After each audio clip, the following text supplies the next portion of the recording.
The team here at Peterson Brothers Automation has always done our best to bring real-world training into the classrooms where we teach. This new trainer is no different. We've got industrial control systems here that you actually wire. Students are able to wire up relays. They're able to wire up motor contactors, photo eyes, proc switches, lights, indicators, selector switches, push buttons, all this different stuff.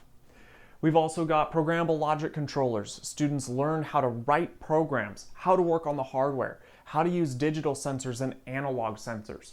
We've got touchscreen HMIs so that students can learn how to make a custom control system that can work for an operator in the field. We also teach variable frequency drives, which on this unit is connected to a 3-phase motor that drives a conveyor belt. We've also got network systems on it, so students can learn how to build architectured control systems where panels are daisy chained together and students move equipment back and forth across their conveyor belts.